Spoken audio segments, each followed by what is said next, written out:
Bonjour. Marc et Frédéric, tu vois, tu me devances, je suis un petit peu au ralenti, mais c'est vendredi, on va me pardonner. Hein. Marc, Bonjour Frédéric, Aurore. bonjour. Bonjour Frédéric. Bonjour à vous deux. Ça va? Bien. Donc Frédéric a remis son casque pour l'occasion. Donc on va te Ouais. laisser, Marc, nous présenter ta situation, les points de référence sur lesquels on travaille aujourd'hui. Ok. Alors, dans les grandes lignes, en fait, je me sens assez différent. Je me sens assez différent par rapport à toutes les personnes que j'ai pu fréquenter. J'ai toujours eu des relations un peu décalées depuis ma toute petite enfance jusqu'à aujourd'hui. Je n'aime pas la vie en groupe. Que dire?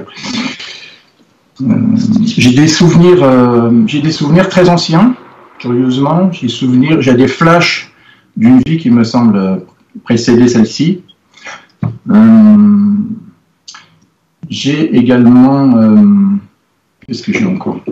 Alors ces flashs, ils sont venus quand? Ils sont venus la nuit, ils sont venus à la journée, alors que tu étais bien conscient. Ils sont venus la nuit quand j'étais déjà petit enfant. C'est-à-dire, j'ai un souvenir à bord d'un vaisseau avec une présentation des possibilités d'incarnation et ensuite une décision pressante d'y aller. Donc ça, c'est quelque chose qui me stresse parce que je ne suis pas persuadé des bonnes conditions dans lesquelles je vis cette incarnation. Je suis pas certain des conditions dans lesquelles je suis arrivé. Voilà. C'est une chose. Autre chose, je jette un peu toutes les idées qui viennent. Depuis que j'ai souscrit à cette session, j'ai un renforcement de soucis, de désordre sur le plan physique ou sur le plan informatique, électronique, enfin bref, des choses qui sont vraiment trop curieuses, quoi, anormales. Voilà. Et la chose majeure que je dois dire, c'est que depuis la souscription de cette session, je subis un brouillage mental. Voilà.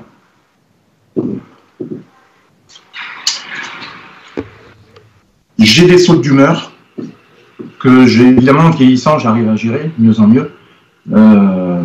Mais c'est vrai que c'est quelque chose de récurrent que j'ai toujours entendu au long de ma vie.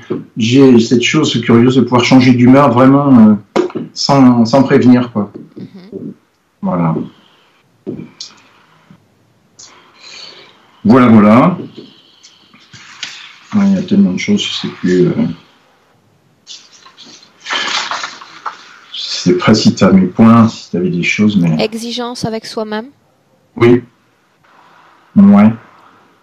Oui, du coup, exigeant avec les autres, et ça peut créer des problèmes, notamment en famille. Il y a une chose, je ne sais pas si on peut l'aborder, mais j'ai le sentiment qu'il y a quelque chose de familial dans ma difficulté, c'est-à-dire je voudrais m'assurer que cette difficulté, si j'en ai une, ne porte pas ombrage à ma famille. Sur un plan ésotérique comme sur un plan physique. C'est peut-être un concours de circonstances, mais depuis que je me suis inscrit à la session, il y a trois épaules droites déboîtées en 3 semaines. Ma femme, mon fils et moi. Voilà, bon, ça peut être un concours de circonstances, mais voilà, je le signale. Alors maintenant sur le point physique, et après j'ai fini. En fait, toute la partie droite est touchée au niveau des muscles, c'est-à-dire, enfin, tout ce qui est à droite, le pied, le mollet, claquage mollet, claquage du muscle de la cuisse. Ensuite, j'ai perdu un biceps. Douleur dans les cervicales qui reviennent là jusque dans l'œil droit.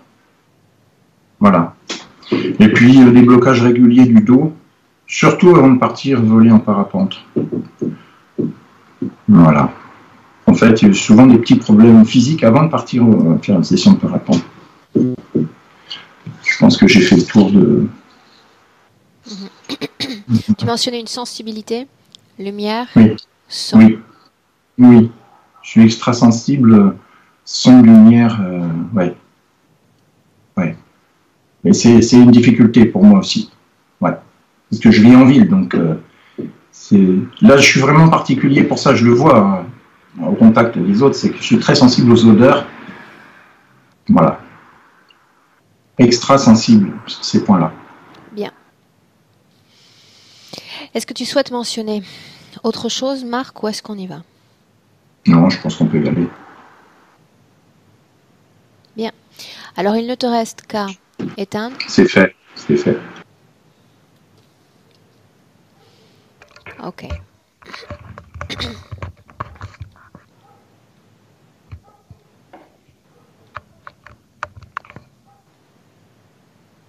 Ok. Bien. Donne-moi une seconde. Ok.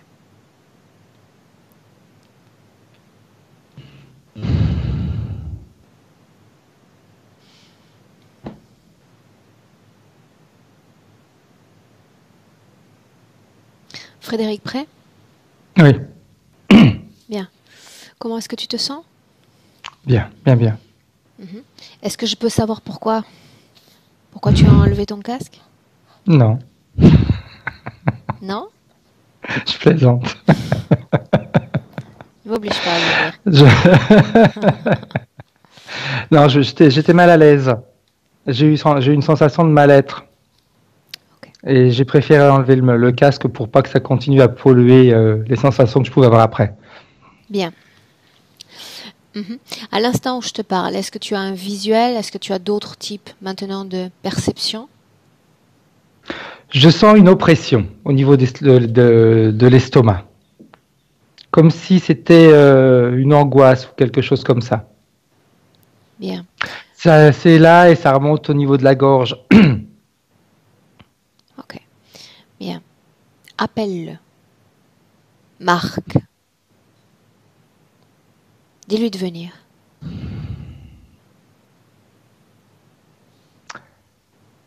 Alors, ce qui se présente, c'est pas forcément Marc, mais ça fait comme un espèce de... Mais quand je dis dragon, c'est plus un serpent avec les écailles d'un dragon, on va dire. Sur le dos, ça fait comme plein de pics. Dis-lui de partir. Dis-lui de partir. Ok. Ok, tu viens directement vers moi, là où est mon corps physique. Frédéric. Ok, c'est bon. Bien. Dis-moi comment est-ce que tu me vois sur un plan énergétique. Sur un plan énergétique, on va dire, c'est un mot banal, équilibré, mais c'est pas le mot correct. C'est, là, on va dire, comme s'il y avait une masse énergétique qui est en train d'augmenter. Voilà, c'est correct. Ok. Maintenant, si tu veux, tu vas suivre et utiliser le réseau de télécommunication. Fermer cette triangulaire en te dirigeant maintenant vers Marc. Ok, j'y suis. Dis-moi comment est-ce que tu le vois lui maintenant. C'est comme si je le voyais dans une espèce de bulle. Cette bulle, elle a une couleur, une forme? Elle est transparente. Mais je ne sais pas pourquoi je vais te dire ça, mais ça me donne la sensation d'être quelque chose d'insonorisé. Bien, faisons un essai. Comme s'il ne pouvait pas sentir ce qui se passait à l'extérieur. Faisons un essai. Pénètre-toi dans cette bulle. Ok. Tu y es? Oui. Comment est-ce que tu t'y sens? À l'étroit. C'est ça a une sensation un petit peu comme d'élastique, on va dire. Les parois sont pas rigides, c'est un peu élastique, mais c'est comme si j'avais un peu de mal à tenir debout. Tu sais, tu mets le pied, puis ça s'enfonce. Donc, y a pas t'as pas d'équilibre à l'intérieur. Est-ce que cette bulle renvoie à l'esprit des images, des perceptions? Moi, ce que je vois, c'est plus une coupure avec l'extérieur. Ok. Comment est-ce que tu vois le corps énergétique de Marc dans cette bulle? D'abord, identifie l'ADN. Identifie l'ADN, assure-toi qu'on est bien avec Marc. C'est bien lui. Bien. Il est comme... son corps éthérique, c'est marrant parce qu'à l'intérieur de la bulle, il est... j'aurais tendance à te dire normal, c'est-à-dire qu'il y a de l'énergie qui circule, mais cette bulle, c'est vraiment, ça donne cette sensation qu'il est... tu vois, il y a le mot qui vient cloîtré. Bien, pour autant, Il y a comme un courant énergétique dans son corps, une production de fréquences Oui, mais qui reste à l'intérieur de la bulle. qui reste à l'intérieur de la bulle. J'ai même la sensation que ça doit être fatigant parce que c'est comme s'il n'y avait pas. C'est un circuit fermé, si tu veux. Mhm. Bien. Donc, même son énergie, il n'y a pas de renouvellement là-dedans. Autour de cette bulle, est-ce que tu me parlerais de ce que tu vois ou de ce que tu ressens quand tu es en dehors d'elle? C'est assez sombre. La sensation que j'ai quand je suis à l'extérieur, c'est qu'il y a des yeux qui regardent. Bien. Tu me confirmes que dans cette bulle, il n'y a pas d'envoi, d'émission, d'image ou de perception. Il s'agit comme une sorte de cloître. Oui. Bien. D'ores et déjà, est-ce que tu peux voir si cette situation énergétique a une façon de s'exprimer dans la réalité physique? Comment est-ce qu'on pourrait la ressentir? Comme un détachement de la réalité. Des perceptions qui sont différentes. C'est-à-dire que on peut, je ne sais pas s'il a des difficultés à entendre des choses ou à ressentir les. C'est comme si les informations arrivaient après avoir vécu la situation. Donc les informations reçoivent une sorte de filtrage avant? Oui, c'est plus que filtrage, c'est vraiment on ralentit parce que je vois que ça rebondit sur cette espèce de bulle, on va dire. Ça rebondit plus d'une fois et après ça passe, mais ça passe pas tout le temps. Hein. Frédéric, le fait que ça rebondisse, ça crée comme une sorte d'écho, c'est-à-dire l'information n'arrive pas purifiée en une fois, mais arrive comme un gong. Oui. D'ailleurs, je ne sais pas si ça lui arrive d'avoir mal à la tête ou des choses comme ça, mais moi j'ai la sensation de un peu déséquilibré, on va dire. Ces informations que tu sens arriver, de quoi est-ce qu'il s'agit exactement? De tous les stimuli sensoriels physiques ou d'autres choses? Euh, on pourrait dire la vie de tous les jours. Donc tout ce qui contient une journée, aussi bien les sensations physiques qu'énergétiques. Bien. Quand tu as pénétré cette bulle, est-ce qu'il a réagi? Est-ce qu'il s'est déplacé? Non. C'est comme si j'étais pas là. Bien. J'aimerais que tu poses tes mains autour de cette bulle. Mhm. Et tu sais que tu te comportes comme un analyste, dans le sens où toi tu es entré dans cette bulle et tu en es sorti. Il y a eu une entrée et une sortie. Est-ce que cette bulle a déjà connu des entrées et des sorties d'autres formes de conscience que la tienne? Non. Non. C'est comme si c'était un espèce de placenta mais vivant. Placenta. Et tu me confirmes qu'autour de cette bulle, il n'y a pas de lien, il n'y a rien d'autre que cet espace obscur. Pour l'instant, oui, c'est ce que je distingue rien d'autre, juste la sensation d'être observé. Bien. Même si quand tu me dis ça, quand tu m'as dit si elle était connectée, me demandé si elle était connectée à quelque chose, comme s'il y avait un fil. Ok. Donc quand tu as pénétré cette bulle, tu dis qu'il n'a pas réagi. Non, c'est comme si j'étais pas là en réalité. Bien. Si on considère la situation énergétique de Marc à l'instant où tu es en train de la regarder, et le fait que nous sommes là sur le plan physique déjà dans la réalisation d'un processus de co-création, j'aimerais savoir laquelle partie de lui a fait en sorte qu'on soit là en ce moment ensemble. Physique. La partie physique. Oui. La partie subliminale, non. Parce que je repars toujours au discours du placenta, c'est comme s'il était en construction. Lui ou le placenta? Lui. Marc? Oui. C'est comme si ce placenta autour de lui était en train de le. C'est comme s'il était en gestation.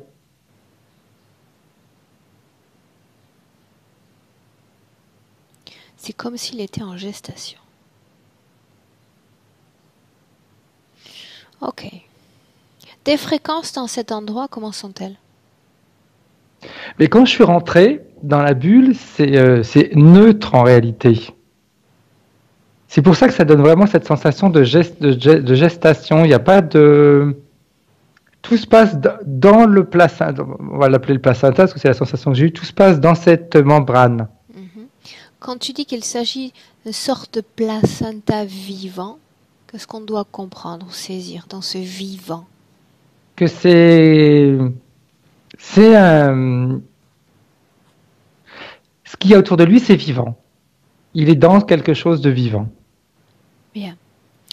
Alors, ce que tu vas faire dans un premier temps, c'est t'assurer que Marc soit conscient de notre présence, Frédéric. Alors, il est conscient, mais c'est quelque chose de très léger. Il est conscient, mais il n'y a pas de réaction, si tu veux. Comment la partie du corps physique a-t-elle fait en sorte de recevoir, si ça a été le cas, des signaux de la partie subliminale pour faire cette session? Plus que recevoir, moi, quand je regarde les deux parties, c'est comme si la partie physique a ressenti une coupure, un détachement. Il y a combien de temps qu'elle a ressenti ça, ce détachement? Oh, j'ai la sensation que c'est quelque chose d'assez vieux. Même déjà quand il était petit, je pense qu'il sentait déjà ce détachement. Ok. Maintenant, faisons un essai. Tu disposes d'un certain nombre d'informations sur Marc. J'aimerais que tu t'éloignes de cette bulle. C'est-à-dire, tu prends tes distances. Tu t'en éloignes encore et encore. Et je veux savoir ce qui se passe quand tu prends ce focus en sens inverse.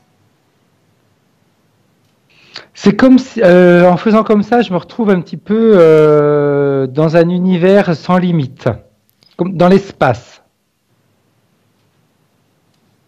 Regarde Marc il y a une semaine. Cette sorte de placenta, cette sorte de bulle était également dans le même espace indéfini? Non. Dis-moi ce que tu vois il y a une semaine. Dans un laboratoire. Enfin, c'est la sensation que ça donne. Bien. Regarde exactement quand cet espace autour de lui est apparu, donc a été modifié. Il n'y a pas très longtemps. Maximum une journée. Reviens il y a une semaine. Ok. Bien. Parle-moi de la situation. Où se trouve cette bulle? Où se trouve Marc? Ça fait comme quand je dis ça fait comme un laboratoire, mais avec des... comment est-ce que je pourrais appeler ça? Tu sais, des fois dans les films de science-fiction, on voit des espèces de sas qui s'ouvrent où tu as toutes les combinaisons à l'intérieur. Et ben ça fait des sas comme ça et Marc, il est dans sa bulle, dans un de ces sas. Est-ce qu'il y a d'autres bulles? Oui. Est-ce qu'il s'agit d'humains? Pas tous, parce que je vois beaucoup d'humanoïdes. Tu vois, c'est même pas le nom humanoïde qui est venu, c'est androïde.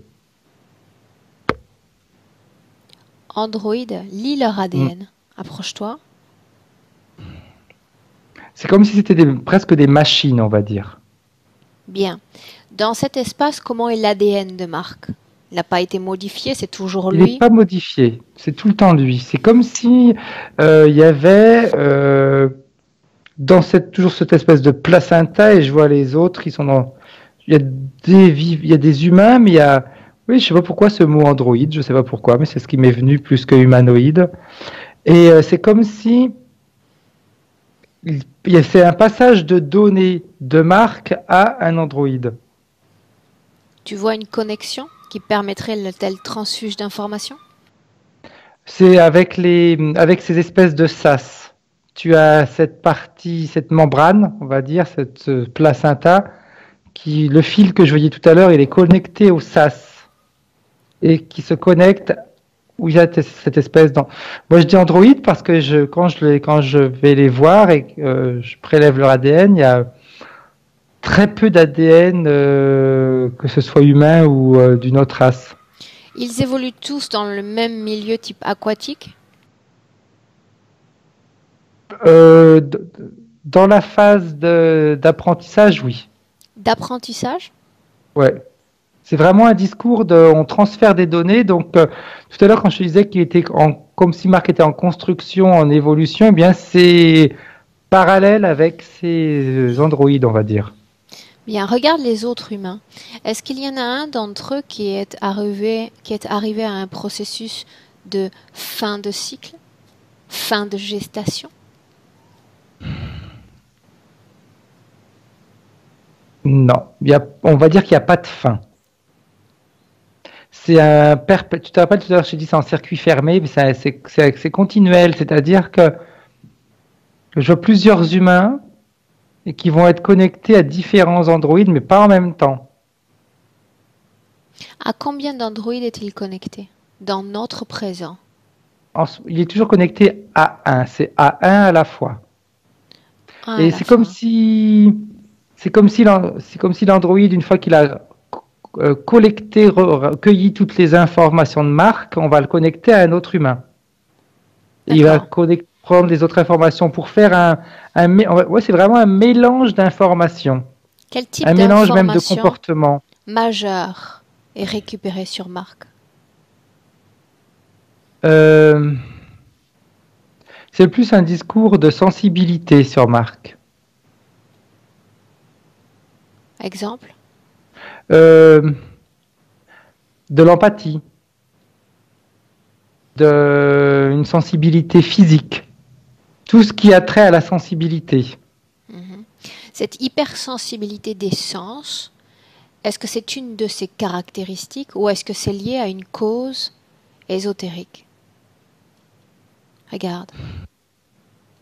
J'aurais tendance à te dire que c'est une caractéristique de Marc, qu'il a peut-être exacerbé au fil du temps, mais de base, il est comme ça. De base, il est très sensible. Il est sensible à tout ce qui se passe autour de lui, à ce que les gens peuvent ressentir. Il est très attentif au bonheur de chacun. Bien. Maintenant, j'aimerais que tu regardes le moment précis où ce laboratoire disparaît et où cet espace infini apparaît autour de cette bulle. On va dire la nuit dernière. La nuit dernière. Est-ce qu'il s'agit d'une altération de la réalité ou est-ce qu'il a réellement été déplacé d'endroit? Il a été déplacé. Bien. C'est comme on va dire une sorte de protection qu'ils ont mis. Bien. Un peu pour pas les découvrir, tu sais, il est placé là, il s'est perdu. Bien. Sauf qu'il a été retrouvé. Sauf que ça n'a pas marché. Bien. Faisons ainsi. Reviens dans le présent, alors qu'il y a encore obscurité et infini. Okay. Tu pénètres à nouveau dans cette bulle.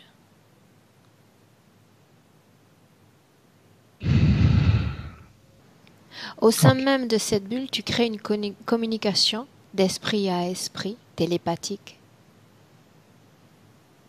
Et tu instilles dans son esprit les toutes récentes informations que nous venons de collecter. Et tu me dis ce qui se passe. Alors c'est marrant parce qu'en faisant ça, j'ai d'autres images qui viennent. C'est comme des flashs qui sont envoyés à ces androïdes, on va dire, mais c'est vraiment des images, des comportements de Marc dans certaines situations. C'est bizarre ce que je vais te dire, mais ils sont en train d'emmagasiner toutes les informations de Marc c'est comme si c'était pour prévoir l'avenir. C'est intéressant. Prévoir l'avenir de quoi? De qui? Prévoir l'avenir de... je vois toujours de ces androïdes, mais il y a autre chose derrière, parce que eux, réellement, ils n'ont pas forcément de leur propre pensée. Regarde l'androïde qui est connecté à Marc. Combien est-ce qu'il a d'ADN humain? D'ADN humain, il n'a rien. Il n'a rien. Donc il est parfaitement incompatible avec un corps physique humain. Tout à fait. C'est comme s'ils avaient déjà de base, quand je les regarde, c'est comme s'il y a une création de base qui leur donne déjà un corps humain. Autrement dit, ils vont être glissés dans des enveloppes. Ils vont être glissés, pas vraiment, tu sais, ils vont pas forcément être glissés dans des enveloppes. C'est comme si on allait les déposer sur Terre, mais ils ont déjà la forme correcte. Je sais pas pourquoi j'ai toutes ces informations. Ça paraît bizarre. C'est comme si on les dépose sur Terre. C'est comme et puis ils vont évoluer avec nous Nous sous qui forme Nous humaine. désincarner, nous Non, et nos corps sur la physiques. Terre, sur les corps physiques. Et eh bien, quand moi j'en regarde, je regarde des situations, eh bien, on les considère comme des humains parce qu'ils ont vraiment l'apparence humaine. Ok. Comme si, puis tu vois, quand je regarde une scène, il y a le mot chaos qui me vient. C'est comme s'ils étaient là pour mettre le chaos, mais sous forme humaine. Et la prévision de leur avenir, c'est, quand je te disais tout à l'heure, c'est le fait d'emmagasiner des images sur plusieurs humains, c'est comme pour prévenir les réactions que les humains peuvent avoir par rapport à leur comportement à eux. Au moment où je te parle, et dans le cadre de ce projet qui nous intéresse autour de Marc, combien est-ce qu'il y a d'êtres de ce type physique sur Terre? Et le premier chiffre qui vient, c'est 1 million. Où sont-ils disséminés? Dans les endroits clés. C'est la phrase qui vient. Les endroits clés. Et je vois comme quand il y a les endroits clés qui viennent, je vois comme au niveau des gouvernements, des choses comme ça. Des endroits clés. Ce qui commande. Regarde l'un d'entre eux, son apparence physique. Autrement dit, tu restes sur un plan visible, matériel. Dis-moi ce que tu vois. J'en vois un qui fait partie des conseillers. Physiquement, il est comme en tout point semblable avec un être humain. Oui. Regarde les yeux. Tout est parfaitement copié. Ce sont vraiment des copies conformes, on va dire. Où ont été créés ces corps physiques? Toujours dans l'endroit où je suis.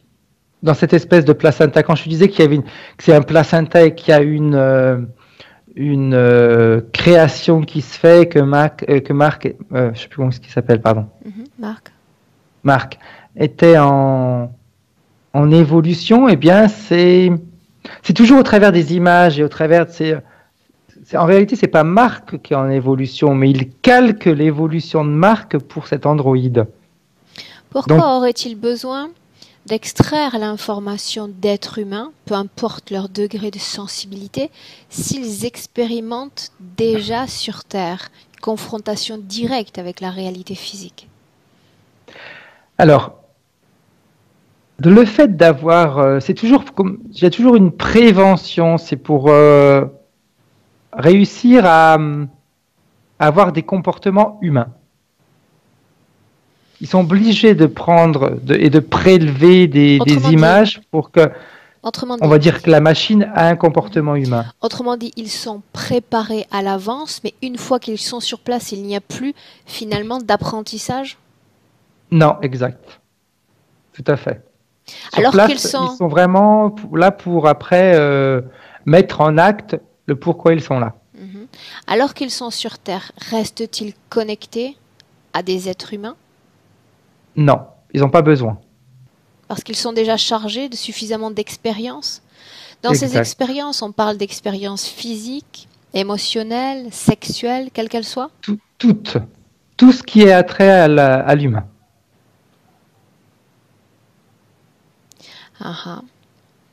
Est-ce qu'ils ont même un comportement... si le côté sexuel, c'est le moins...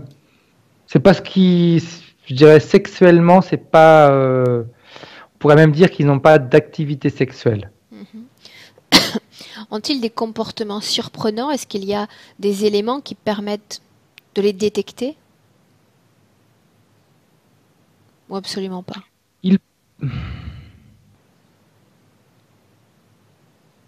Je suis en train de vérifier. Choisis l'un d'entre eux, en récent. Il peut des changements soudains, mais toujours des changements qui peuvent être en relation avec un discours de pouvoir. C'est-à-dire qu'ils peuvent donner la sensation d'être instables, c'est-à-dire que s'ils se trouvent dans une situation de pouvoir, mais qu'il y a une autre situation qui se propose, qui se présente à eux, où le pouvoir sera plus important, ils changent. Ils laissent ce qu'ils ont. Ils sont programmés pour ça? Oui. Mhm. Quand on mentionnait plutôt le fait de prévoir l'avenir. Prévoir l'avenir, c'était vraiment sur un discours de réaction humaine, on va dire. Et encore une fois, c'est leur bagage d'expérience qui devait être préparé? Exact. Ok. C'est la première fois que je vois ça. Bien. Tu dis qu'ils sont utilisés dans les éléments, dans les cercles de pouvoir. Surtout, ouais. J'aurais tendance à te dire exclusivement. Bien, quand on dit pouvoir, on nomme politique? Tout ce qui est gouvernement, oui. Tout ce qui est dirigé. Mais pas une entreprise. Ont-ils des postes visibles ou ce sont plutôt des missions plus secrètes, des hommes de l'ombre? Il y a plus le mot le mot qui vient, c'est conseiller. Ce sont des conseillers. Bien. Rares, ils n'ont pas besoin, si tu veux, d'avoir une place, la place du dirigeant. Tu dis Il leur suffit d'être en contact avec lui. Tu dis qu'ils sont déconnectés, donc des sujets humains. Pour autant, sont-ils complètement déconnectés de leur propre système, de leur propre organisation? Non, pas du tout. Au contraire. Donc ils reçoivent des ordres directs? Ils reçoivent des ordres, ils reçoivent des commandes. Il y a comme un échange. C'est comme quand je regarde un de leurs corps, c'est comme si tu avais des micros, comment ça s'appelle, des microchips, et avec des données. Et ça renvoie d'autres données en fonction des réactions, en fonction de ce qu'ils arrivent à obtenir. Ils envoient, là aussi c'est marrant, c'est fait comme sous forme d'image qui est renvoyée, je vois toujours c'est plus le laboratoire où je suis, mais c'est dans un autre endroit, mais qui est toujours dans le même espace, on va dire, sous forme d'image. Ok, bien. On leur donne une commande ou quelque chose à mettre en place et ils envoient les images de ce que ça va produire. Bien. Reviens dans le laboratoire, là où est Marc. Ok.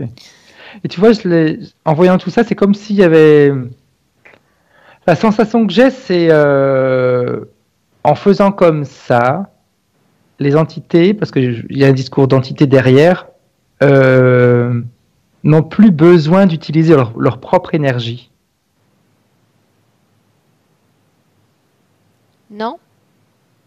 Ça signifie que ces êtres sont capables d'absorber ou de générer leur propre capital énergétique? Oui, ça fait comme ils l'absorbent au niveau humain quand ils sont connectés dans ce laboratoire. Reviens un instant dans le laboratoire avec Marc. Dis-moi une chose. En ce moment même, à l'instant où je te parle, êtres humains comme Marc, il y en a combien dans cet endroit? Des centaines. Des centaines. Sont-ils tous dotés d'une sorte d'exacerbation, sorte d'hypersensibilité des sens? On va dire que ça les amène à avoir les sens hyper actifs. Cette condition les amène à avoir? Oui. Bien. Sauf que dans le cas de Marc, tu disais que c'était... Lui, c'était différent, oui. Pourquoi ont-ils besoin de cette hypersensibilité ou besoin de la créer chez l'être humain? Parce que c'est comme si en créant cette hypersensibilité, si tu veux, tu fais tomber plein de barrières. C'est comme si t'imagines que le corps humain c'est un coffre fort et quand il est hypersensible, eh bien il y a toutes les serrures qui sautent. Mais il n'est plus dans la protection. On pourrait être amené à penser justement que cet état d'hypersensibilisation est représentatif justement d'un état d'hypervigilance. Non, c'est ce que je voulais te dire. C'est tout à fait, c'est vraiment l'opposé. Ils sont pas hyper vigilants, ils sont hyper sensibles. Le fait d'être très réceptif au niveau sensoriel les détourne-t-il quelque part d'une sorte d'équilibrage énergétique? Je m'entends. Quand on est amené à potentialiser une énergie dans un seul canal, on en oublie peut-être la protection ou la vigilance d'autres, ou l'utilisation même d'autres énergies. Oui, ça joue également de cette manière-là. C'est comme je disais tout à l'heure, c'est ça permet d'ouvrir les verrous. On est tellement, c'est comme si, on imagine qu'on prend l'exemple de Marc, s'il a une hyper empathie pour les autres, il va ressentir leur peur ou leur douleur ou leur tristesse, etc., qui vont devenir presque les siennes. Ok, donc ce que tu appelles cellule, c'est sa capacité d'absorber, d'intégrer les énergies de l'environnement. Okay. Tout à fait. Bien. Et ils ont besoin de ça, pourquoi? Parce qu'ils intègrent également les informations de ces autres sujets humains ou de la façon dont lui-même interagit avec ces sujets-là. Ce qu'il en absorbe. Plus de la manière dont il interagit. Ok. Plus ça, c'est plus pour... c'est vraiment la manière dont il interagit pour avoir un comportement le plus humain possible. Bien. Ok. Le fait que Marc... Non, avant de poser les questions, j'ai besoin de savoir qu'il est là. J'ai besoin de savoir qu'il est là, qu'il est comme conscient. Dans cet espace, je veux que tu rentres à nouveau dans cette bulle. Ça m'étonne que personne n'ait réagi depuis le départ. Non, parce que c'est comme si, je vais peut-être utiliser un mot exagéré, mais c'est comme si Marc, il était lobotomisé dans cette bulle. Donc, ça donne la sensation qu'eux, ils sont tranquilles, dans le sens où on peut pas avoir on a eu des informations, d'accord, mais Marc, de toute façon, il réagit pas. Hein. Mm-hmm. Faisons ainsi. Considérons qu'il se trouve effectivement dans une sorte de placenta.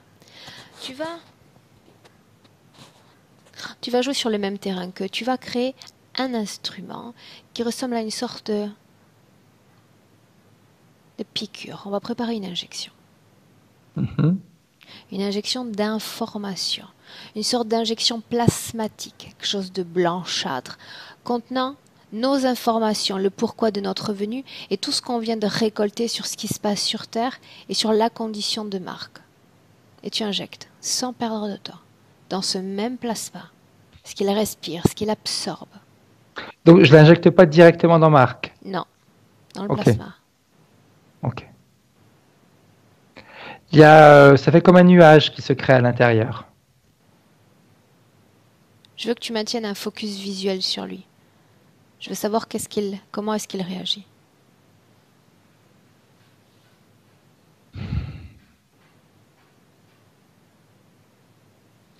En réalité, c'est pas lui. C'est-à-dire? C'est un androïde. Et Marc, il est dans le laboratoire. Autrement dit? Que ce que j'ai vu, si tu veux, dans cet espace, avec cette bulle, c'était juste un leurre. Marc, il est dans le vrai Marc, il est dans le laboratoire. Là où on l'a vu tout à l'heure? Oui. Bien, mais dans le présent, temporellement, tu étais où? Temporellement, j'étais dans le présent, mais c'était qu'un leurre. Parce que moi, j'ai vu dans le présent, en réalité, c'est comme s'il y avait deux présents. Dans le présent, en réalité, il est dans ce laboratoire, mais moi, ce que j'ai ressenti comme présent, c'était cette bulle qu'il y avait à l'extérieur. Trouve Marc. Alors que c'est juste un leurre. Trouve Marc. Il est dans le laboratoire, dans ce sas que j'ai vu tout à l'heure. Bien. Il est là-dedans. On est dans le présent? On est dans le présent. Injecte. Injecte cette information à ce plasma. Dis-moi ce qui se passe. Il s'agite. Comment? Il bouge. C'est comme s'il il a une sensation d'étouffement parce qu'il prend conscience de l'environnement où il est. il avait, comme je disais tout à l'heure, il n'avait pas cette sensation d'être... moi, quand je suis rentré, je me sentais à l'étroit. Lui, il n'avait pas cette sensation-là, qu'il ressent maintenant. Bien. Il ne s'agit pas de regarder l'information dans son cercle, dans son globe, mais avec beaucoup de perspectives. Il doit voir la structure dans laquelle son corps s'inscrit, dans lequel son corps s'inscrit, son corps physique. Il doit tout voir. Il est en ce moment surtout fixé sur l'environnement où il est en ce moment. Donc sur cette capsule, sur ce laboratoire. Bien. Ce que tu fais, c'est lui rappeler le motif de notre venue ici. Et surtout, il y a toujours un signal du corps subliminal envoyé au corps physique. Toujours, il y a une partie de lui qui se sent prêt et qui se dit qu'il y a quelque chose à faire pour améliorer sa situation énergétique. C'est là qu'il faut cibler notre envoi d'informations, sur cette partie de lui qui désire, qui aspire à ce changement. C'est marrant parce que cette partie-là, elle se trouve dans son cœur. Bien. Alors c'est à cette partie-là que tu vas t'adresser. Après, quand je dis dans le cœur, c'est relatif. Hein. On sait très bien qu'au niveau subliminal, c'est pas comme on l'entend sur le corps physique. Alors adresse-toi à cette partie-là, Frédéric. Elle sait où elle est. Elle sait qu'elle est enfermée. Elle sait qu'on puise des informations. Donc elle le sait, elle est consciente d'une partie de sa situation, n'est-ce pas? Oui. Bien. Quand Marc se sent en décalage dans ses relations, dans sa vie, c'est lié à cette situation? Tout à fait. Il peut pas. Il y a, de toute façon, c'est cette espèce de placenta que le coupe de l'extérieur. Le fait qu'il n'aime pas la vie en groupe, c'est lié à ça aussi? Tout à fait. Il peut pas. De toute façon, en plus, la vie en groupe, ça devient presque ingérable parce que déjà, il a du mal à ressentir les choses quand il est en tête à tête, on va dire. En groupe, c'est impossible. Un petit peu, si tu veux, comme une personne qui a jamais entendu, et puis du jour au lendemain, on lui met des appareils pour entendre, elle se trouve au milieu d'une foule. Les flashs visuels que tu as eus, plutôt, les images, tu te souviens? Oui. Bien. D'où viennent ces images? Qui produit ces images? C'est la partie éveillée de Marc. La partie éveillée de Marc. Toutes ces images qu'il est capable de recevoir dans ses rêves, par exemple. C'est elle qui les envoie. Il se les envoie lui-même? Ouais. C'est vraiment cette partie-là qui a envoyé le message à la partie physique pour réagir. Ce vaisseau qu'il voit dans ses visions, c'est celui dans lequel il se trouve? C'est celui où il est, tout à fait. Celui où il est. Qu'est-ce qui fait que des informations échappent aux entités? Qu'il le laisse s'auto-envoyer? Autrement dit, qu'il ait cette connexion avec son soi encore? Mais en réalité, c'est pas vraiment qu'il le laisse. C'est comme si il y a une partie de sa volonté qu'ils ne peuvent pas contrôler. Pourquoi cela? Parce qu'il n'a pas, comment te dire, son corps éthérique n'a pas accepté à 100% tout ce qui s'est passé et tout ce qui se passe. Quand on dit tout ce qui s'est passé, c'est lié à la mise en place de cette situation énergétique? Oui. Il y a une partie de lui comme si elle était, si tu veux, comme si elle était indépendante, mais en réalité elle n'est pas indépendante, mais elle a réussi à garder son indépendance, elle a réussi à se protéger. Bien. C'est comme s'il n'y avait pas eu un accord qui avait été fait à 100%, on va dire. Bien. Comme on parle de cela, et comme les images vont te venir peu à peu, on va se laisser entraîner. Entraîner au moment où Marc a donné son accord, où toute cette situation a commencé. Donc peu importe l'espace, peu importe le temps, il t'envoie déjà ces informations. On est dans l'eau, ce qui rappelle un petit peu le placenta où il se trouve, dans lequel il se trouve. De quel type d'eau il s'agit? On est dans la mer, tu vois, comme un plongeur, il fait de la plongée. Continue.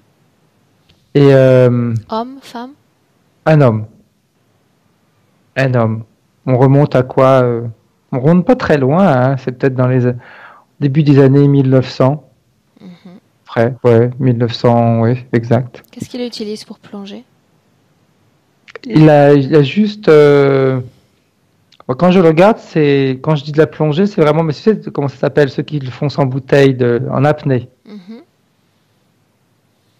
Il est seul? Est-ce qu'il y en a d'autres Oui. avec lui? Oh non, il aime bien faire les choses seul. Énergétiquement, comment est-ce que tu le vois dans cette scène? Énergétiquement, il est très fort parce qu'il est très sûr de lui. Et il fait partie, on va dire, ouais,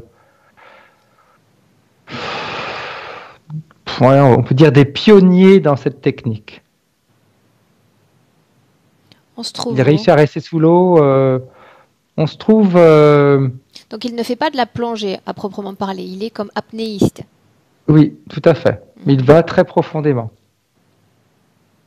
Et on est dans le mot qui vient, c'est Pacifique, dans le Pacifique. Mhm. Son âge, quel âge apparente-t-il? Oh, il est jeune, il doit avoir sur les 24 ans, 25 ans. Ok. Alors Et avance jusqu'à un moment où il va se passer quelque chose d'important dans sa vie énergétique. il est quand il quand il est en pleine plongée, je vois qu'il a comme le pied droit qui se prend dans quelque chose, comme dans une espèce de filet, et il a du mal à s'en détacher. Continue.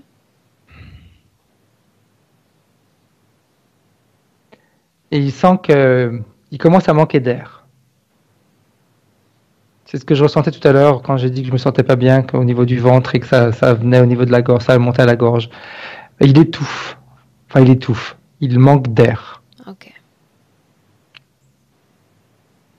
Et Regarde ce qui entrave ses déplacements, exactement. c'est une espèce de filet. C'est fait comme il a mis son pied dans un. Ouais, mais c'est pas organique. C'est vraiment c'est des cordes. Ok. Donc ça se trouve en profondeur? Oui. On va Il dire a à quoi touché le sol? Pas encore. Il y a quoi une quinzaine de mètres en dessous l'eau. D'accord. C'est comme si c'était accroché à un rocher et en passant, il a pris le pied dedans. Il suivait quelque chose. Il était pris par suivre quelque chose. Qu'est-ce qu'il suivait? En réalité, quand je regarde ce qui suit, ça me donne la même sensation des yeux qui me regardaient tout à l'heure. Ne s'est-il pas effrayé de voir ou d'entreapercevoir une présence dans ces fonds-là? Non. Non, parce il est comme il est comme un poisson dans l'eau, lui, dans l'eau. Donc ça lui fait pas du tout peur. Il À est dans qui son élément. appartiennent ces yeux? Plus ou moins, c'est les mêmes yeux que j'ai vus en début de séance quand je t'ai dit qu'il y avait une espèce de serpent qui ressemblait qui avait sur le dos comme des pics. C'est toujours lui. Ce serpent, il a un corps physique dans cette scène ou pas? Non. Enfin, un corps physique. Il a le corps d'un animal marin. Donc il a un corps physique. Oui. À ce moment-là, tu me confirmes qu'il n'y a... Mhm. À ce moment-là, tu me confirmes qu'il n'y a absolument aucune sorte d'interférence. Il n'y a rien du tout. C'est sa curiosité. Bien. Il pêche également comme ça. Donc, c'est un petit peu comme s'il était, tu vois, il y a le mot, il nettoie les fonds. Il débarrasse un petit peu les endroits d'animaux qui pourraient être nocifs à l'humain. Est-ce qu'il parvient à se dégager de cette maille? Non. Pas tout seul, du moins. Pas seul, autrement dit? Il y a quelqu'un d'autre qui vient l'aider. Ce quelqu'un, qui fait de la plongée aussi. Mais tu disais qu'il était seul. Oui, mais il y a d'autres personnes qui plongent. Lui, il plonge toujours tout seul. Mais parce qu'il décide, mais en général, les autres plongent à plusieurs. Ok. Avance, Et il plonge Frédéric. pas, si tu veux, tout seul forcément au même endroit. Hein. Mhm. Lui, il décide de faire ses trucs tout seul, mais au même endroit, il peut y avoir d'autres personnes qui plongent, mais entre eux. Bien. Avance jusqu'au moment qui nous intéresse. Avance.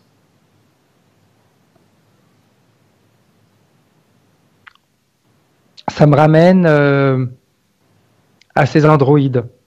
Cet humain que je croyais être humain, c'est un androïde. On l'envoie pour le déco... Tu vois, je vois sortir de l'eau, ils deviennent presque les meilleurs amis du monde. Continue. Et on va dire, pas inséparables, mais presque. Et c'est cette sensation d'être inséparable qui va jouer quand il va mourir. Continue. C'est quand il meurt, je vois qu'il y a la partie subliminale qui recherche la partie de son compagnon. Ils sont amis.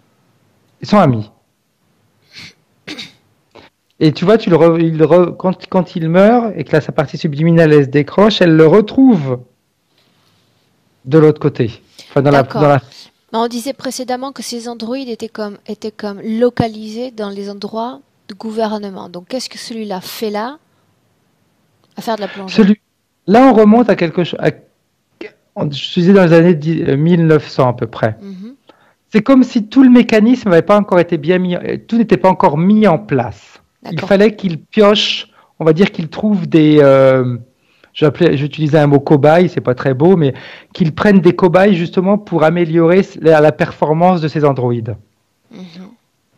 On est encore dans la phase d'apprentissage, on va dire. Après, ça s'évolue très très vite. Cet androïde dans cette scène, il a l'apparence d'un gars du Pacifique? Oui. Morphologiquement? Tout à fait. Tout à fait. Oui. Tu dis qu'ils ont développé une sorte d'amitié. Oui. Ces êtres sont-ils capables de rire, de sourire, de blaguer? Ils ont les mêmes capacités qu'un humain. Toujours avec c'est marrant parce que quand je regarde des scènes, ils ont exactement les mêmes comportements d'un humain, mais au fond, tu vois toujours qu'il y a toujours l'objectif, il y a toujours comment dire, ils ont toujours en tête l'objectif qu'ils doivent atteindre. Sont-ils dotés d'un corps éthérique ou ils n'en ont pas? Non, non, non. C'est ce qui les rend assez, on va dire, froids dans leur manière, dans leurs sentiments. Ils donnent la sensation d'avoir des sentiments, mais en réalité, ils sont très froids. Ils imitent le sentiment humain. Pour autant, qu'est-ce qu'un sujet humain peut ressentir à leur contact, à son contact? Il y a une petite dualité, parce qu'on peut ressentir cette froideur, mais qui est masquée par le fait, comme tu as dit, qu'ils imitent. Bien. Tu dis qu'au moment de la mort. Alors d'abord une chose, est-ce que leur corps vieillit à eux?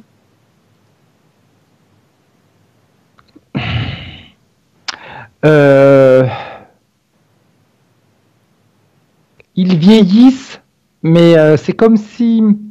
Alors ils vieillissent pas, si tu veux, comme nous, comme on l'entend. C'est comme si on leur faisait un changement de peau, on va dire. Ok. C'est comme si c'était des enveloppes qu'ils changeaient. Parce qu'il n'y a pas de vieillissement tel que nous, on peut le considérer. Mais ces enveloppes, elles sont changées où? Toujours dans la... Non. Sur un vaisseau. D'accord, mais ça sous-entendrait que ce vaisseau puisse se mouvoir et trouver l'énergie nécessaire pour rester dans notre dimension. Ils n'ont pas besoin de rester dans notre dimension. C'est comme des navettes qu'ils envoient et qu'ils les font revenir dans leur propre dimension. Ça, j'entends bien. Mais le fait de pénétrer notre dimension leur coûte. Quand on parvient à les apercevoir, cela normalement ne dure que quelques secondes. Tout à fait. Ils ne parviennent pas à rester. Si tu veux, durant la période de changement, on va dire, d'enveloppe, c'est pas dans notre dimension que ça se fait, c'est dans la leur. Bien, mais pourtant, il faut conserver cette matière. Comment parviennent-ils à la faire comme à la transposer d'une dimension Toujours au à travers de l'autre. ses sas. Toujours au travers de ces sas et de ces membranes que j'ai vues qui sont autour d'eux. Ces membranes qui faisaient comme le placenta, c'est toujours à travers ça. Cette membrane, c'est une protection. Va au moment de la mort de Marc dans cette vie-là. Il retrouve de l'autre côté son ami. Une chose, dans cette Oui. vie-là, cette vie de plongeur, il était déjà doté de cette extrême sensibilité. Oui, c'est pour ça en réalité, il est toujours tout seul parce qu'il est trop sensible. Pour éviter les sortes de surexcitation sensorielle. Oui, et puis, tu vois, je le vois, à un moment, avant, il plongeait pas forcément tout seul, il avait commencé à plonger avec d'autres, et il ressentait trop leur peur, des angoisses. Des fois, il y avait des personnes qui plongeaient avec lui, qui se retrouvaient dans des endroits peut-être pas forcément lumineux, donc il commençait à paniquer. Lui, il ressentait tout ça. Ok. Donc, ça devenait dangereux pour lui en réalité. Le fait quoi d'être tout seul, c'était une protection. De quoi est-ce qu'il meurt? Il est mort de vieillesse. Il est mort de vieillesse. Ouais. Regarde-le quitter son corps physique et dis-moi ce qu'il fait. Il est triste en réalité. Parce que, oui, il est triste parce il y a ce lien fort qui s'est créé avec cet ami. Il a une famille? Non. Il n'a pas de famille, il n'a pas d'enfant. Il est seul. C'est comme s'il a vraiment, sa vie c'était l'eau. Ok. Regarde-le quitter son corps physique et dis-moi ce qu'il fait. Il est à la recherche de cet ami quand il quitte son corps physique. Il est à sa recherche. Il le trouve. Bien, mais sous quelle apparence le trouve-t-il? La même apparence qu'ils avaient sur Terre. Donc, la partie vers laquelle il se dirige, c'est quelle partie de cet androïde? La partie, on va dire humaine, si on peut l'appeler comme ça. Mais qui est quand même, là on se trouve dans l'espace. On ne se trouve pas sur Terre. Il s'agit d'une des réalités de cet androïde, c'est-à-dire son existence sur un autre plan? Oui, tout à fait. Il a... Cet autre plan, c'est sur le laboratoire? C'est dans le laboratoire. Après, lui, il ne le voit pas comme le laboratoire, parce qu'il n'a pas la vision du laboratoire. Qu'est-ce qui lui apparaît? Comme un... Tu sais, comme des fois on voit dans les films les personnes qui meurent et qui voient les êtres chers venir vers eux, c'est ce qu'il perçoit. L'androïde, il est mort avant lui, hein. Autrement dit, jusqu'à la fin de sa vie, il n'y a pas eu d'interférence à proprement parler, en dépit du fait d'avoir fréquenté cet androïde de près? Non. L'interférence démarre à la mort? Oui. Dis-moi ce qui se passe. Elle démarre à la mort pour pouvoir l'emmener dans ce sas. Parce qu'il voit on va l'appeler son ami, parce que l'androïde, ça paraît bizarre. Il voit son ami arriver et ils sont tellement contents de se voir que il est tellement content s'il s'agit de la simulation de l'autre côté. Il est tellement content de le voir que l'autre lui dit écoute, en réalité, c'est l'autre qui l'emmène dans ce sas. Il lui dit je vais te faire découvrir des endroits qui sont merveilleux. Bien, maintenant, regarde et fais une parenthèse. Regarde s'il est possible de créer une interférence type plus directe. Parce que là, ça a quand même été relativement long avant de l'emmener doucement mais sûrement dans ces espaces. C'est plus direct, j'aurais tendance à te dire, beaucoup plus tard. Là la sensation que je regarde, quand je regarde ce que je te demande comme question, c'est ça, Frédéric. C'est-à-dire qu'ils ont une réalité physique, d'accord? On peut voir un corps, un organisme vivant, pensant sur Terre. Pour autant, s'il y avait ce lien d'amitié, on aurait pu penser que cette interférence aurait pu créer une partie subtile de l'ami et l'envoyer la nuit ou le jour pour entrer en contact avec la partie subtile de Marc. C'est comme s'ils étaient capables d'agir sur la matière, mais ne pas pouvoir agir dans le monde subtil. Alors, c'est deux choses qui sont séparées pour eux, pour l'instant, dans la période où je me trouve. C'est séparé. Ils ne peuvent pas faire les deux en même temps. À l'époque où on est. Si je me transpose à aujourd'hui, ils peuvent faire les deux en même temps. À partir de ce moment-là, au moment où il accepte de pénétrer cet espace, l'espace de l'ami, il y a interférence? C'est immédiat. C'est immédiat. Le fait déjà d'avoir accepté de le suivre, il a donné son accord. Depuis lors, il n'est jamais sorti de cet endroit? Non. Non. Et si tu veux, le fait de pouvoir l'avoir mis en entier, on va dire, dans cette capsule, eh bien, ça leur permet après de prélever encore plus d'informations dans les vies suivantes. Les androïdes ont plein d'informations en fonction des vies qu'il aura après. C'est comme si c'était l'androïde qu'il vivait. Comment se passe l'incarnation de Marc? Son incorporation dans le corps physique. C'est... Quand je regarde la scène, c'est comme si on lui faisait croire à une délivrance. Il est toujours dans cette capsule, mais dans cette espèce de placenta. Eh bien, en réalité, on va lui faire... quand je parle de délivrance, je parle d'accouchement.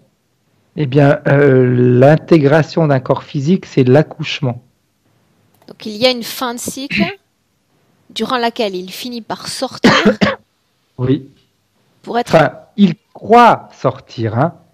Alors qu'en fait, il reste toujours dans cette création? Exact. Ok. Maintenant, j'aimerais que tu regardes une chose. Dis-moi comment tu te sens d'abord. Bien. Bien. Toutes les difficultés physiques, matérielles dont a été sujet Marc ces dernières semaines, depuis qu'il a entamé le processus de réservation. C'est toujours un discours de... ils veulent le limiter, hein, comme au début le leurre qu'on a eu, que j'ai eu avec cette au milieu de nulle part, cette bulle, et je pensais que c'était Marc à l'intérieur, c'est pour le détourner en réalité. Et puis en même temps, ils apprennent. L'exigence de son corps, de son mental, dans la réalité physique, qu'il impose même aux autres.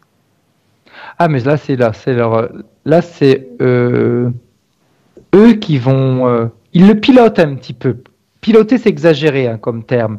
Mais influence. Comme ils ont besoin... Ouais, ils l'influencent. Ils ont besoin d'apprendre, ils ont besoin d'avoir de nouvelles données.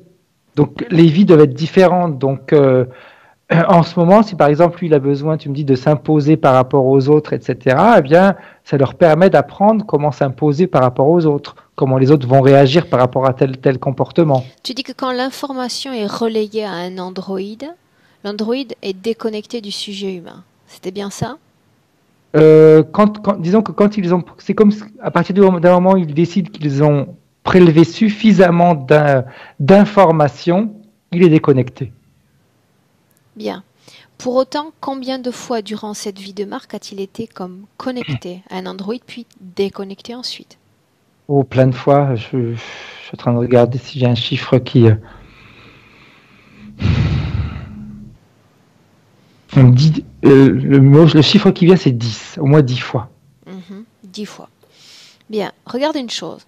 Qu'est-ce qui fait que quand il a envie de s'adonner à ce sport de parapente, il connaisse tant de difficultés, de freins, de douleurs? Parce que ça peut être dangereux s'il se tue. Pourquoi? Parce que pour eux, ça fait des données en moins. Ok, il y aura une nouvelle incarnation, mais il n'a pas encore fini sa vie, donc ils ont encore besoin d'avoir d'autres données.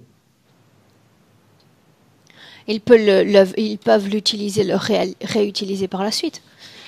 Ils peuvent le réutiliser, mais à chaque fois, c'est trouver une nouvelle incarnation, à chaque fois, c'est eux qui vont choisir en réalité plus ou moins le type de vie qu'il doit avoir pour avoir de nouvelles expériences. Pourquoi cette vie-là? Qu'est-ce qu'ils récupèrent de cette vie de Marc? Ce qui les intéresse surtout, c'est sa sensibilité. Ils ont besoin de comprendre ce que la sensibilité à quoi elle peut servir? Sensibilité ou le fait d'absorber un peu de l'énergie environnementale et l'énergie de l'autre et la traiter? On va dire les deux. S'il n'était pas sensible, il n'aurait pas cette capacité, si tu veux, d'absorber l'énergie qu'il a autour de lui. Bien. Maintenant, j'aimerais qu'on se recalque sur certains des points mentionnés par Marc dans cette session. Mhm. À savoir, des sautes d'humeur, passage d'une sorte de personnalité ou d'une fréquence à une autre. Ça, ça donne quand je regarde une scène où il a des sauts d'humeur, c'est comme si, tu sais, la partie qu'il a, sa partie subliminale, la partie qui est encore intègre, on va dire, se rebelle. Mhm. Bien. Le fait que tout le côté droit de son corps soit affecté de façon générale. Ça me ramène à cette vie passée où il s'est pris le pied dans le filet. C'était le pied droit. C'est Bien. comme s'il y avait une mémoire par rapport à ça. Je vois plus comme une mémoire de cette vie passée. Une peur, je vois plus comme, ouais, tout le côté droit, je vois plus comme vraiment une mémoire de peur. Il a eu peur de se noyer, il a eu peur de mourir, et c'est comme si c'était imprimé. Est-ce que c'est le fait d'avoir eu cette peur, Frédéric, ou le fait que l'interférence ait démarré à ce moment-là?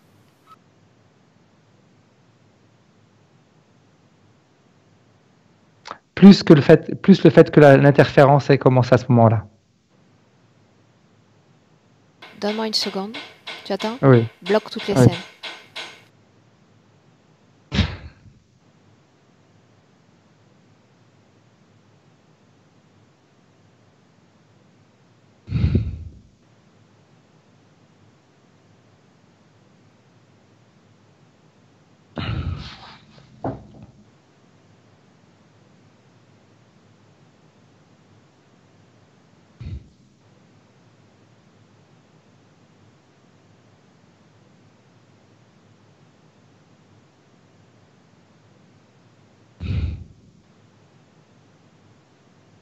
Ok.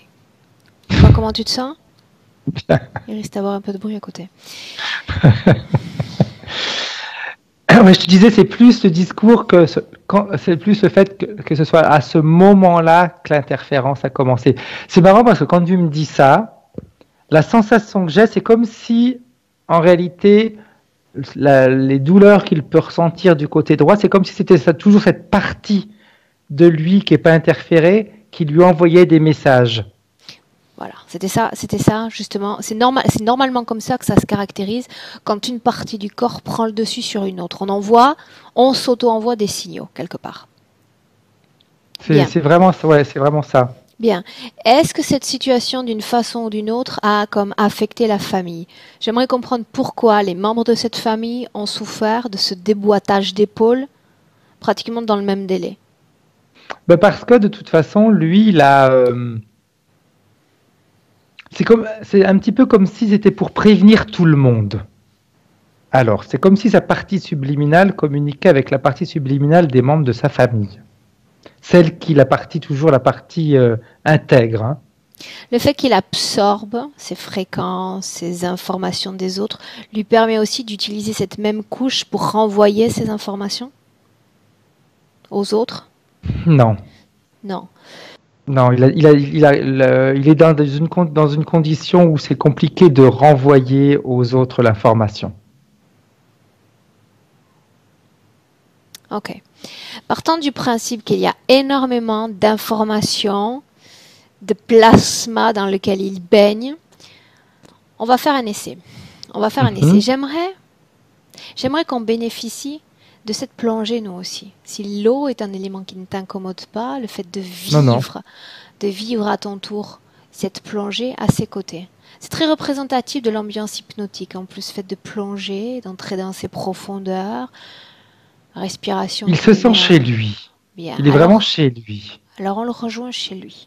Dans le Et passé. tu sais pourquoi il se sent chez lui? Parce qu'il n'y a pas de bruit. Ah.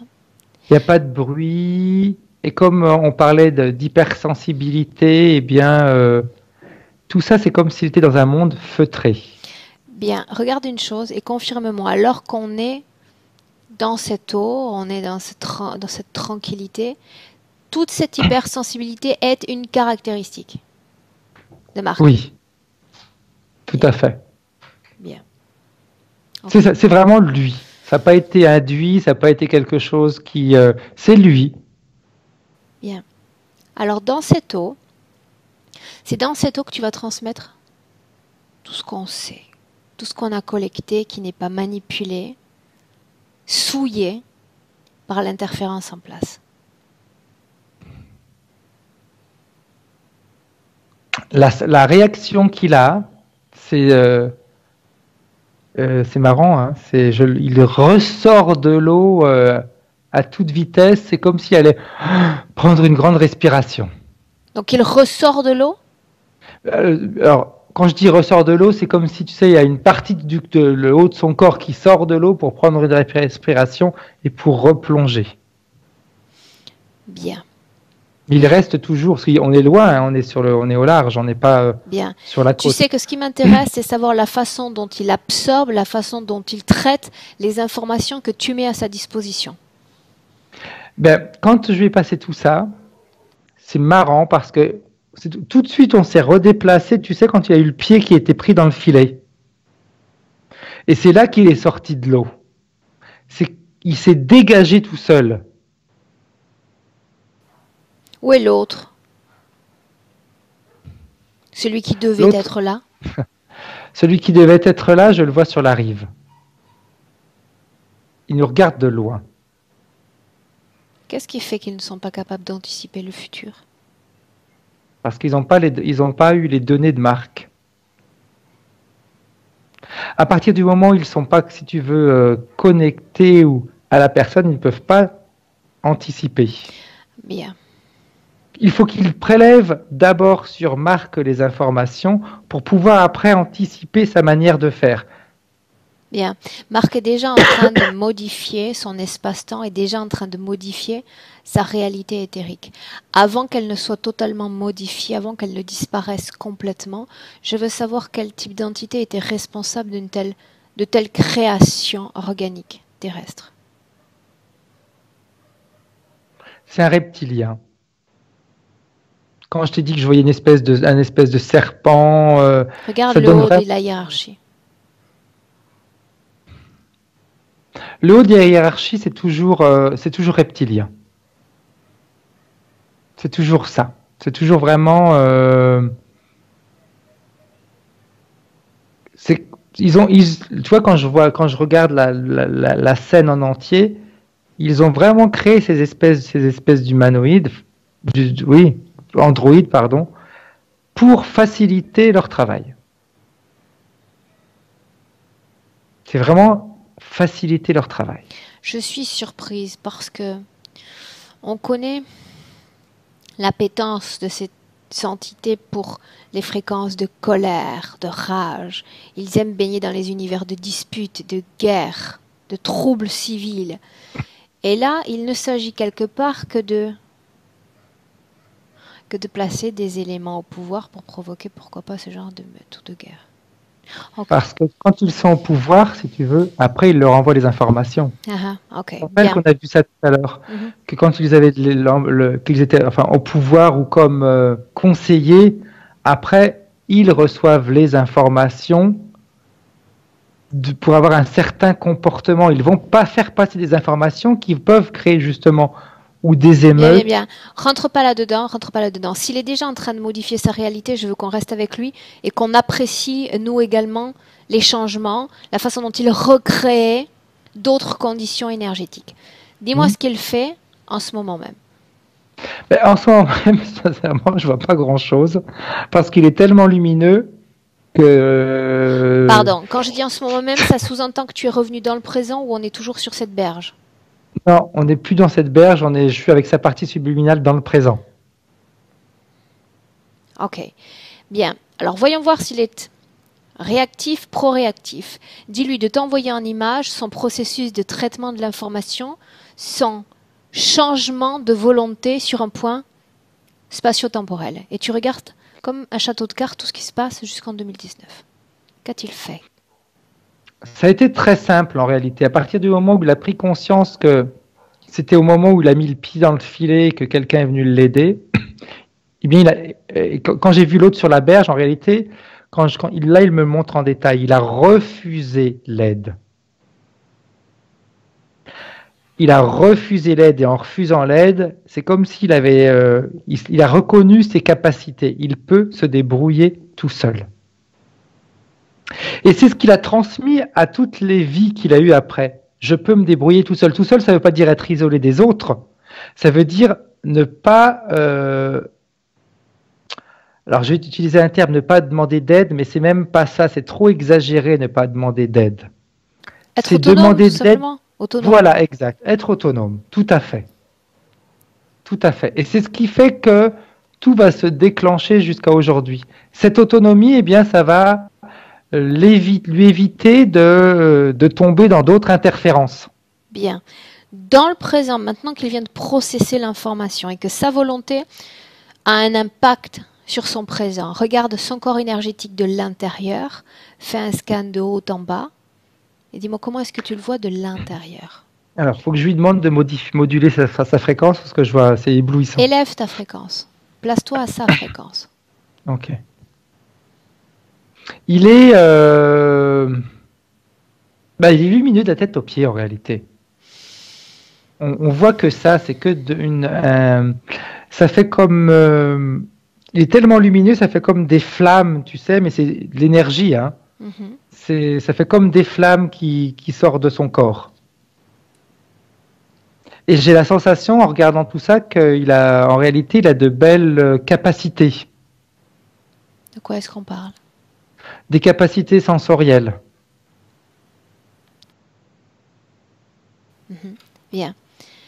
Demande-lui s'il est satisfait d'avoir changé de volonté. Oui. Oui.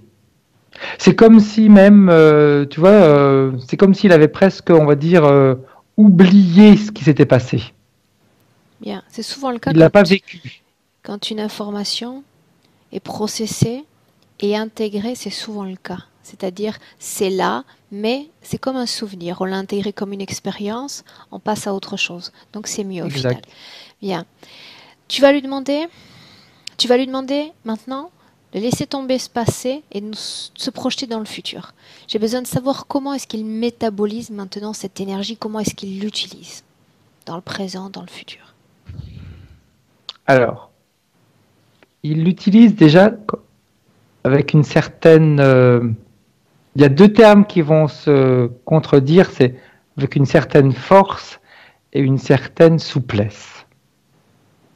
Alors, force, c'est-à-dire c'est pour aller au bout de ses projets. Souplesse, c'est le rapport avec les autres.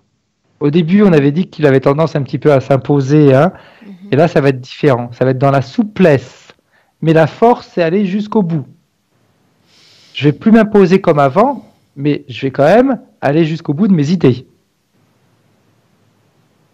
Bien. Ça va être quelque chose d'intéressant comme changement. Regarde-le en famille, regarde-le évoluer dans un cercle social. En famille, je le vois déjà beaucoup plus... on retourne dans le discours de la souplesse.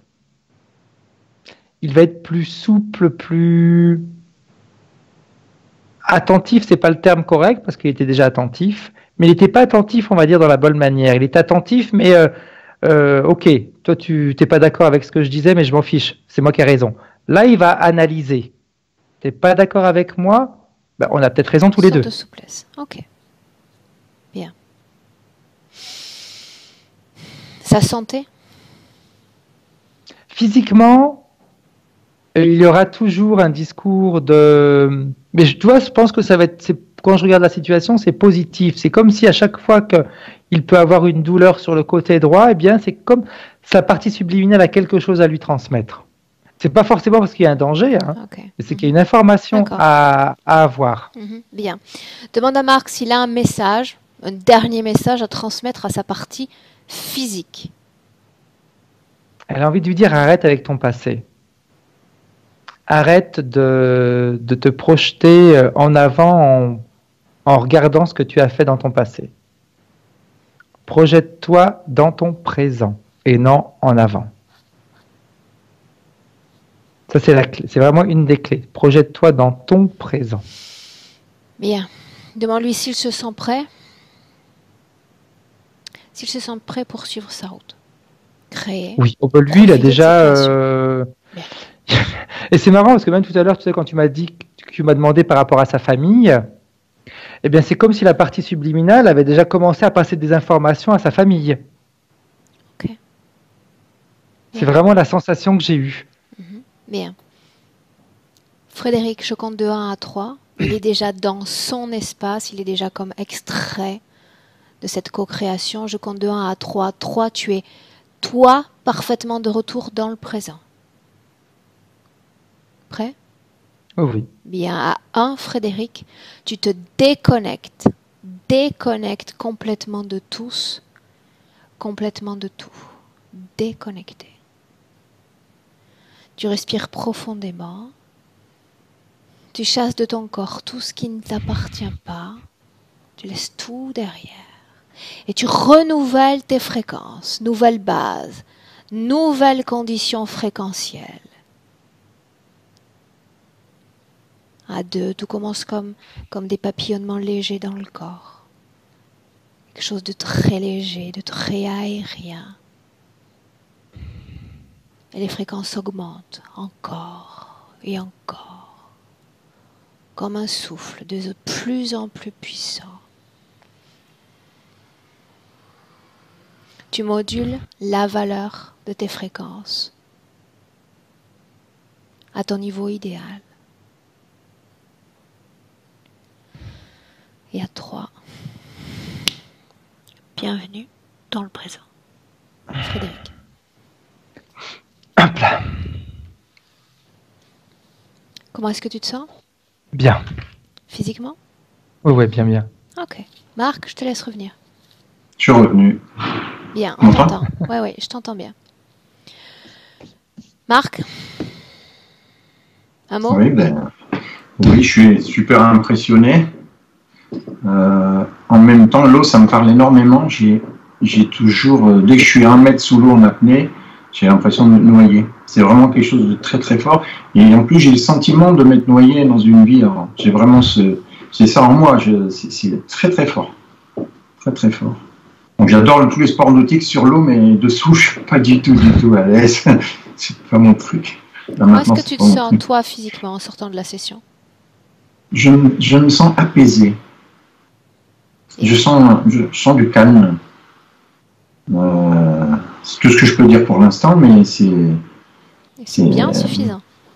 Ouais, c'est très impressionnant. Je ne sais pas quoi penser de cette population d'androïdes. En réalité, l'idéal, c'est plus penser, c'est-à-dire de mettre en silence cette partie rationnelle et de vivre simplement l'énergie, la sentir dans son corps, dans sa façon de s'exprimer, de circuler et être attentif simplement à ça, à ce qu'on ressent et pas à ce qu'on pense ou ce qu'on rationalise. D'accord ? Très bien.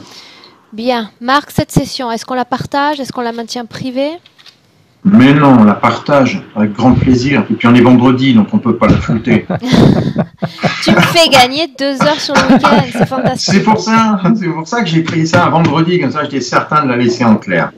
Bien, ça c'est la bonne nouvelle, tu vois. C'est la très bonne nouvelle. Marc, tu vas rester en ligne. Tu le sais, parce que tu nous suis à travers les sessions, fais-nous un retour. C'est important pour nous. Aucun problème avec ça, bien sûr que oui. Bien. Bien sûr que oui. Alors, on va vous souhaiter à tous un bon week-end. Marc, Merci. tu restes en ligne. Au revoir. Bon Merci encore. Merci à tous les deux.